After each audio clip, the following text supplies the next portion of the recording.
Coming up on this episode of the Unusable podcast. The decline of UX. App notification nightmare. Logic puzzles at the gym. Ugh.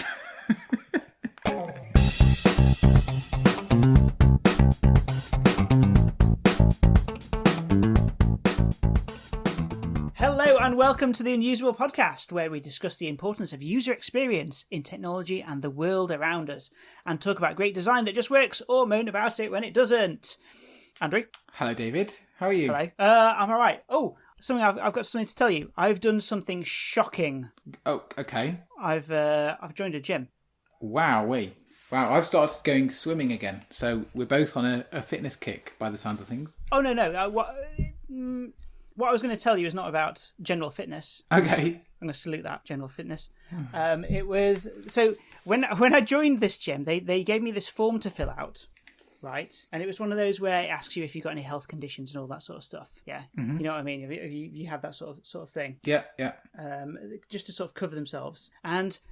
one of the questions on the form, it really threw me. It really confused me. And it's quite... Let me find it for you. I wrote it down. You might think it's quite a simple one, but it confused me for ages. And this lady was like, why are you taking so long on this form? What's going on? So after I did all the health questions, it said, do you believe there is any reason that you can not attend the gym? Do you believe there's any reason that you cannot, and not was underlined and capitalised, attend the gym? And it said yes/no, circle the appropriate.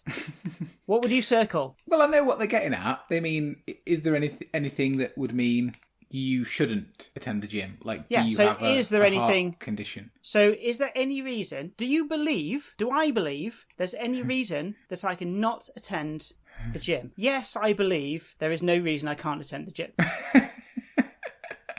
I know it's confused. Well, but then is it yes or is it no? What do you think it is? Is there any reason that you cannot attend the gym? No, do you believe there's any reason that you cannot attend the gym? Is it yes or no? See, it's not straightforward, is it? It's no. There is no reason. No, yes, there is yes, no. There is no reason. Oh, yes, there is no reason. Either way. I felt like an idiot, but now you're making me think that I'm valid in taking a long time answering this.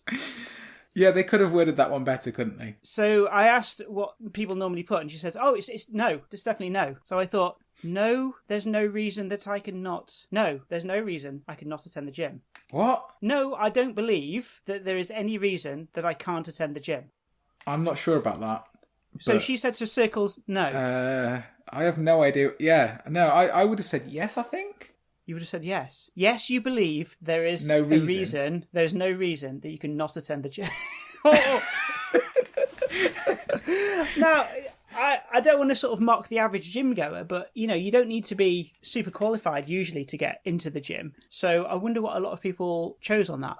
Yeah. I don't know. Maybe I'm just stupid for overthinking it. Anyway, she accepted it and it's all fine. See, the thing is, that's just bad, isn't it? That's not a dark pattern. Well, it's unclear. It's unclear. They weren't trying to deceive anyone. I don't think it wasn't like a sort of secret test to see how you can handle logic puzzles. Brilliant. we should introduce ourselves anyway. We've not even done that bit. Okay, so who are you, and what makes you qualified to be on this podcast? My name is David Ball. I'm a front-end web and app developer. I don't know if anything qualifies me to be on this podcast, to be honest. What about you, Andrew? Who are you, Andrew? Likewise. So I am Andrew Waite, and do you know what? I'm going to simplify this. I run a software as a service product in Derby. Is that okay? That's perfect. Is that better? That makes sense. That makes sense. Well, sometimes people ask us, like, what the hell is a SaaS product? Yeah. So that's what you normally say, isn't it? Yeah. I should have thought about this in advance, shouldn't I? You've had plenty of time. Yeah. I run a software product, okay? Yeah. That's what I do. Good. So what are we talking about today? I know you wanted to start. Yes. So I recently read an article. It's not the latest article. It came out in January, the end of January, by someone called Mark Hurst. Okay. And the article was titled, Why I'm Losing Faith in UX. Okay. So he opens the article with, for many years, I believed in UX, the so-called user experience of a website, app, or other digital product. it could spell the difference between success and failure. After all, an easy and intuitive or convenient UX would make the customer's life better, while simultaneously achieving the team's goals. So the basic thing about the article is he says that he splits... Your face is not helping me. My face says, make this more interesting, please. Right, so he basically splits UX as a career into 3 decades. So he calls decade 1 from 1997 to 2007, and he calls that the golden era of UX the golden online. Era. Okay. And he says that's when companies were willing to invest in listening to customers in order to serve them better. Yeah. Retail, finance, healthcare, travel, and all other sectors all had some interest in improvement. So he has that as the first decade. And then he says that things changed from 2008. During the financial crisis, this is decade 2, and he calls this the slide. Right. So from 2008 to 2018, it was a time of UX teams seeing diminished influence. There were lots of factors at play, but one of the major factors was the fact that a lot of financial experts moved from Wall Street to Silicon Valley. And suddenly the get-rich-quick mentality that had caused the 2008 crash was being adopted by senior leadership at big tech firms. Oh. And that now it was big data and algorithms and not UX that actually mattered most. Oh. And I like this quote here. He says, UX was at best a superficial sop for users. So I think by that what he means is that... it was a marketing ploy, saying that, yeah, we're user-focused, but really not user-focused. Actually, We're just exploiting people. Oh, right, okay. What's a sop? Do you know what? I don't know. I thought it was a fruit, an exotic fruit. but I could be wrong. But I think what he means in this case, just inferring from the context, I think it means like an excuse, a false narrative to give people. According to Google, a SOP is a thing of no great value given or done as concession to appease someone whose main concerns or demands are not being met. Yeah. It also means a piece of bread dripped in gravy, soup or sauce. Okay, so he then says that we're now in decade 3, which he calls the redefinition. Right. And he sees UX being transformed now into a new discipline. Okay. Which he calls user exploitation. So he says that UX is changing from being called user experience, or standing for user experience, to becoming user exploitation. What? And the example that he gives for this is the Amazon Prime cancellation process. Right. So there's actually a court case ongoing in Norway relating to Amazon's difficult process to cancel Prime. Apparently it's got a 6-step cancellation process that's full of dark patterns.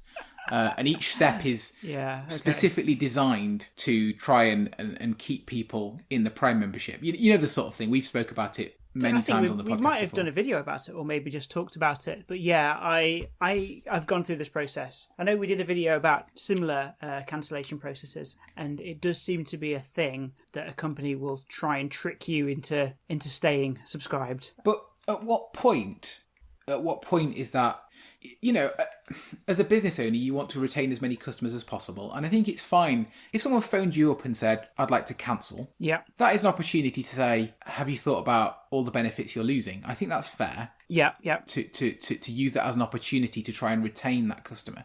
Yeah, but not outright trick them. But if you that's the thing is, how far is too far? If you ring up to cancel and you're still on the phone an hour later, having gone through this long-winded process, that's clearly too far. But when does it become too much? When does it become too far? But he contrasts that against Amazon historically. Okay. He says, Amazon, we must remember, used to be the leader in UX online. For years, certainly throughout the first decade of online UX, Jeff Bezos made a point in every interview of every press story of hammering his strategy.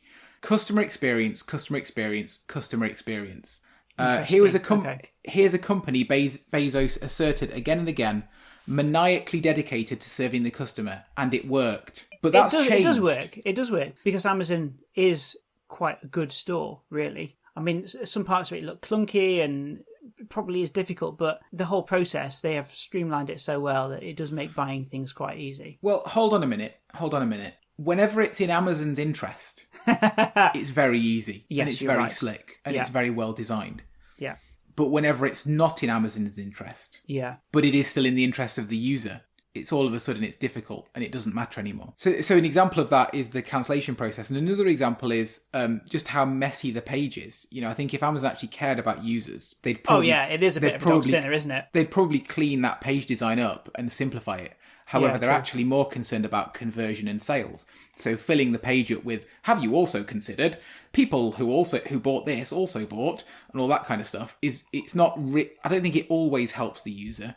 I think oftentimes that's just improves their conversion rate statistically. True. There are a few tricky things that I can think of. Like if you were to buy something that, say you put something in the basket, it will pre-fill the selection to buy it again, you know, as a subscription. Monthly thing. It pre-fills that and you have to select, no, I just want it once, please. So I've got a really good example of this, actually. I recently uninstalled the Amazon app from my phone. Oh, and there's a specific reason for this. So I am not a Prime subscriber. Okay. And for as long as I can remember, whenever I would open the Amazon app, it would prompt me to sign up for Prime. With the primary with the primary call to action be yes, sign up for Prime, and a secondary action of go away.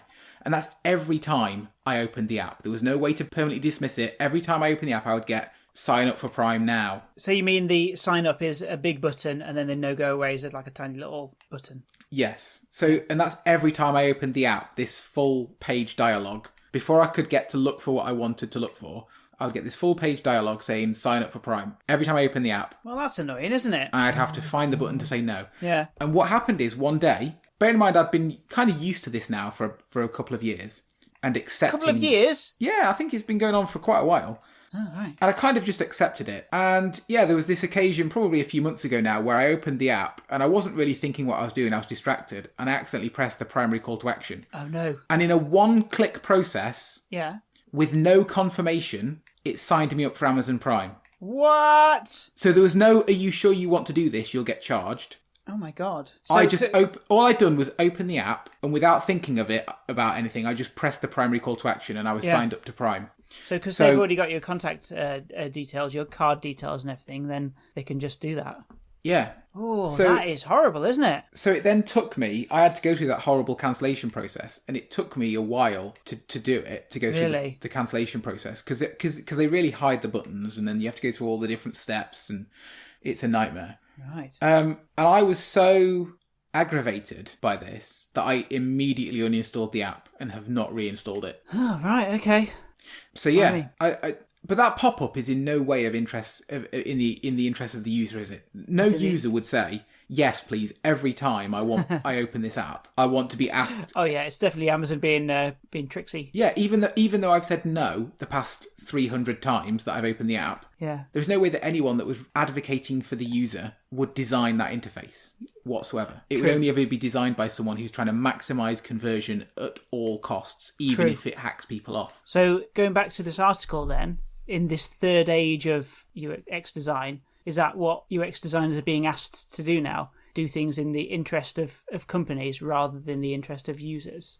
Well, I don't know, because we work for fairly small organisations, don't we? We certainly don't work for tech giants. It from the outside, because obviously we use things like Facebook, Amazon, and so on. From the outside, it does feel to me like things are no longer happening in the interest of the user. It feels like UX is being used. I don't know. The article resonated with me anyway. How do you feel about it? Would you agree? Do you think that UX has changed? Do you see this? No, I work for an ethical company and I'm not asked to make any decisions that are dodgy like that. Like if I was asked to implement something like that dark pattern you mentioned on the Amazon app, I just don't think I would do it. But I don't think I would also be asked to implement something as weird as that anyway. What else did it say in the article? He talks about the cost of all this. So the cost of the fact that UX now is more about psychology and tricking the user into doing something that they wouldn't otherwise do. Okay. And he says that the cost of this is that people who are genuinely interested in the field and genuinely interested in making experiences that are better for users are turned off from a career in the industry because they're being asked to do stuff that doesn't feel quite right. You're not, they get into, people want to get into the industry to help users and to make great experiences. And then they find themselves being asked to build interfaces and to design interfaces that aren't actually helping people. They're exploiting, they're using the psychology of people against them to the benefit of the company. And the article advocate, is saying that basically that puts people off from getting into the career and means that people leave the career. Well, that's a shame, because if good and honest people aren't put into those design roles, it means that people in design roles are bad and sinister, dodgy people, which means that it'll get worse. It'll get worse, and we'll see more bad, sinister, dodgy interfaces. And we don't want bad, sinister, dodgy interfaces, do we? Well, I don't want sinister interfaces. I don't want sinister anything in my face. Yeah. But it is tricky. So as someone that runs a software product, and obviously the success of the business is ultimately what pays me at the end of the day. So you've never been tempted then to make a dodgy interface that traps people into remaining signed up for longer? Well, it's difficult, isn't it? So our cancellation process is currently 2 button presses. Yeah. You have to find the cancellation button, which we don't hide. You go to your subscription page on the platform and you can press cancel, quite simply. And then we just ask you one question, which is, why are you cancelling? And that's so that we can understand why people are leaving. Makes sense. But as soon as you press that button to confirm your reason for cancelling, that's it, it's cancelled, no questions asked. Yeah, okay. We don't go through a song and dance going, oh, but you've not done this yet, and oh, did you realise that you're going to lose out on this, and oh, did you realise that if you stay we'll give you half price. We don't do any of that stuff. You don't then have to get people to call you up and sit on an answer phone message for like an hour. Yeah, you want to cancel, call this number. But it would probably benefit the business to make that more difficult. It would probably make the company healthier to make that retention journey, to use some psychology in it to make people stay. It's a complicated issue, isn't it? In our modern world. It isn't simple. He does a follow-up article as well, which I think is worth mentioning. Mm-hmm. This article kind of blew up a little bit and got shared a lot, and he had lots of comments about it. And I'm hoping a lot of UX designers telling him that they aren't sinister. No, I think a lot of people make honest decisions. I think a lot of people were in agreement. Oh, really? Yeah. So one person, let me just have a look. So one person who replied to this article, Scott Birkin, said, "You can have a great user experience in one sense and be exploited or exploit others at the same time." Yeah. So what he's saying there is things like Facebook give a great user experience. Mm-hmm. However, in doing so, there is a degree of exploitation there, the addiction of scrolling through that feed and keeping people in the experience. You're giving people a great experience, but you're also kind of, are you really helping them? Are you getting them hooked into scrolling through that feed? Is that really helping them? Yeah. Well, it's keeping people connected to their friends and family, isn't it? There's always a balance of these things, but obviously it's a business. They're providing a service. It's just, how the modern world works, doesn't it? You're using a service for free, but also that you're kind of being exploited a bit. But that's why it has to be an equal balance. But this is what he says. He says, "I'm surprised that I even have to state this, but on behalf of dozens of UX professionals who wrote in the past week, no, an exploitative product is not great. It's not even close. It's not even halfway great. Not even kinda sorta great. There is no room for manoeuvring here. If you're exploiting people, you're not doing something great." Okay, so that's all a little bit doom and gloom, isn't it? Yes. But I think there are still people out there that are building great things that help people. Well, I know there are, because people, I think, get into design and UX design and like interface design and all that sort of thing because they want to make things that help people. People need to use websites and apps. People will need to be useful and be built in a way that is user friendly. Yeah. And people are interested in doing that. I just want people to stay in the light and not get tempted by the dark side of doing what corporations want them to and increase the profit margins, all that sort of shady stuff. But that's what got me into the tech industry. Yep. And I'm sure you'd say the same. Mm-hmm. No, I was tempted by the money. All the money. No, it was because I wanted to build things. I wanted to build things that people could use and useful things that help improve people's lives and things like that. Yeah, nothing gives me more satisfaction personally than when we do a project or deliver something for a customer and they turn around and say, that's had a huge impact for us and that's really helped us. And nice. That is what makes me get out of bed in the morning. Is it? More so than the money. Like, obviously I need money to pay my bills and I need, I'm very fortunate and privileged that I can, I lead a privileged lifestyle. God. All right. All right, enough about you. God, this is coming out wrong. Yeah. You know what I mean? I'm trying to be... I think what you're trying to say is that you feel lucky, not that you're Mr. Privileged. Yes. I'm lucky that I can afford to pay my bills and that my basic needs are covered in Maslow's hierarchy of needs. But what actually motivates me beyond that is really actually helping people. And when people turn around and say, the fact that you've implemented that for us, that's had this impact, or that's a massive time saver for us. Those things genuinely motivate me and make me incredibly happy and make me driven to do more. But the same guy, Mark Hurst, has, on a more positive note, some guiding principles. Excellent. That can help us to navigate this and not to get to avoid being, I don't know what the word is. I've broken. Are you drunk today? I've crashed. Yeah, I've just been drinking whiskey. Solid. Anyway, so so those guiding... right. Are you going to tell me about this article? Are you going to get onto it? Right, good. So his guiding principles are build something that acts in people's long-term best interest. That means create something good. Oh, well, good. Great advice. Don't cheat. Don't use dark patterns to nudge someone into acting in a way that harms their long-term interest. Don't bury gotchas in the terms and conditions. Absolutely. Don't promise one thing and deliver another. Oh God, yeah. I mean, these should just be the new 10 Commandments, shouldn't they? Because these are absolute golden. Don't take something and do something with it that they didn't expect. Right. Yes. Okay. I suppose that's about. This is personal data. This is very damning. So he says don't take something, for example, uses personal data, and do something with it that they don't expect, and will be horrified to find out what you're actually doing with it. That counts as cheating, lying, and stealing, and incidentally is also the profit engine of Facebook and Google. Yeah. Which he's not very kind about. So his third one is build a product that you would recommend to your own friends and family. Yeah, that's great. Widen your scope beyond the features themselves. Mm-hmm. Consider how the product acts in the world. What are your effects on people's lives? Mm-hmm. Listen to your users and find out what they want before you build it. Well, that's just quite a good, useful bit of advice to save yourself some time. Like, ask people what they want rather than spending hours and hours building something that maybe they don't actually want. And he also says, if your company doesn't listen, quit your job if you can. Oh, really? Which is extreme. Okay, so that's like a message to an individual developer or designer, whatever. If the company looks like they're sinister, then don't work for them. And that's...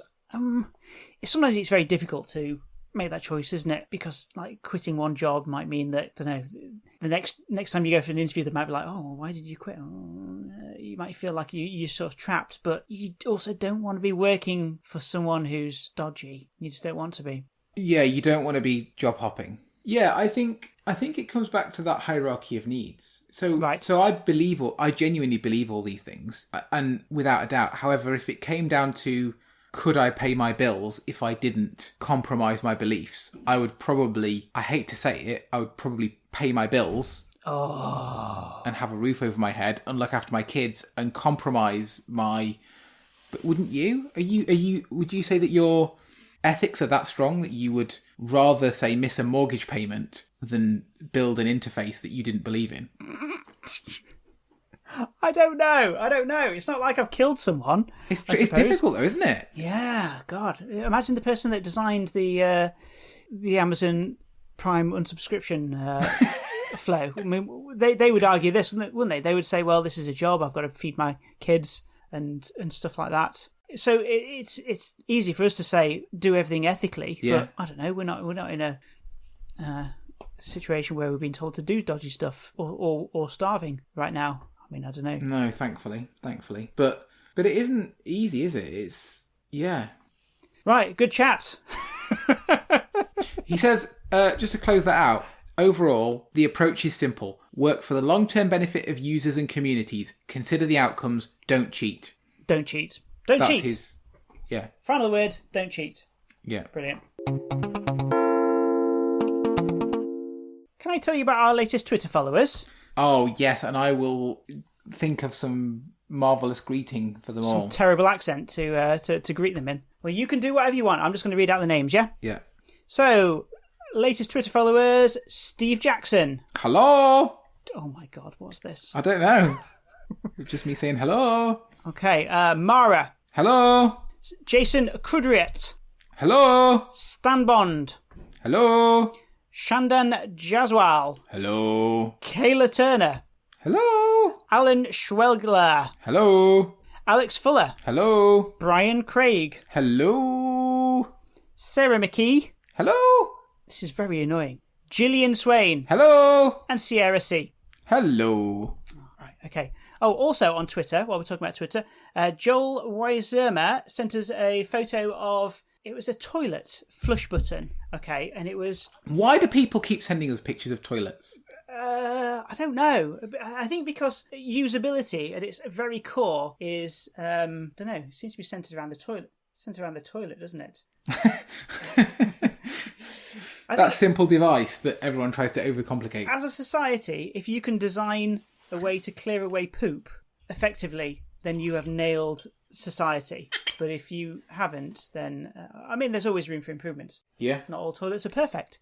Anyway, this one, it had a round flush button, but inside the flush button was another button. What does and it says do? that if you press one of the buttons, it does a normal length flush. And if you press the other button, it does a half flush. So, maybe if you've only done a little bit of wee, you only want a half flush. Whereas if you've done a giant poo, you can do the big flush. Okay, but this is something I always struggle with. Right. Because I've got a toilet with the same sort of two buttons. Before you start going down the route of struggling with your toilet things, this is about, let's keep this on design, talking about the design of buttons. Hold on a minute. What? Slight tangent. Oh, God. But what is the threshold? When should I press the small button and when should I press the big button? Because I don't think that's clear. And I'd like... Well, I will tell you now then. Press the small button. Yeah. If the poo's not gone, then you can press the big button. But by default, maybe always use the small one. If it's going to come down to that. Because... This is top advice for all our listeners. Yeah, saving water, I think, is good advice. Everyone the reason listening, by default, press the little button. If it doesn't disappear... press the big button. Yeah. So, quite a lot of our... So, I was you heard it here first. Top advice. You've been drinking quite a lot tonight, haven't you? Blimey. Oh, my God. Yeah. This bottle was full when I started. Oh, my God. There's only a third gone. It's not that bad. Well, that's a lot of whiskey in one sitting. Oh, it is actually, yeah. Great stuff. Right, anyway, so Joel sent us this, and he said he doesn't know which one does which, but actually, now that we think about it, surely the small one is the half flush and the big button is the big flush. You'd think so. But what this made me think of is that I've got two buttons on toilet in my house, but if I lift off the lid inside the mechanism, both buttons just press the same button anyway, so it's utterly pointless. Utterly pointless. Yeah, it's just the illusion of being fancy. Well, I mean, those buttons were obviously designed to save water. It's a water-saving feature. Because sometimes there's no need to use double the amount of water that you need to. There's not enough water in the system if everyone did that. Bad usability nightmare. Bad nightmares. Bad nightmares. Right, you've got one. Go on. I do have one. So it's quite a simple one. The other day I got a notification on my phone, and let me see if I can find it. That would help, wouldn't it, if I had it in front of me? Yes, please. Okay, so the other day I had a notification on my phone from an app called Cover. So Cover is like temporary car insurance. So if I need to borrow someone else's car and insure it for a few hours, you can use this app. All right, but not sponsored by them. You don't have to advertise them. Well, I'm just giving the background. I suddenly had this notification. I hadn't used the app recently, but I had this notification, and the title of the notification was Test Notification, and the body of the notification was, I sure hope this doesn't end up as a cautionary tale about testing in production. Oh. So I like the developer's own awareness there of whatever they were doing was clearly risky. So a developer was doing a test and it accidentally went into production. It obviously sent out to me, and from looking at Twitter, it went out to a lot of other people as well. But I just like that. I sure hope this doesn't end up as a cautionary tale about testing in production. Well, it did. It did end up in production. It did exactly that. Oh, no. Yeah, because it went out to me and lots of other people. Oh, do you think that developer's been fired?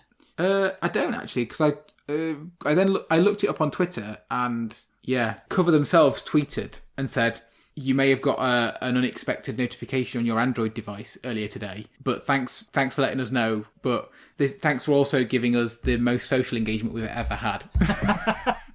Because that many people obviously tweeted about it and let them know. And Oh, right, okay.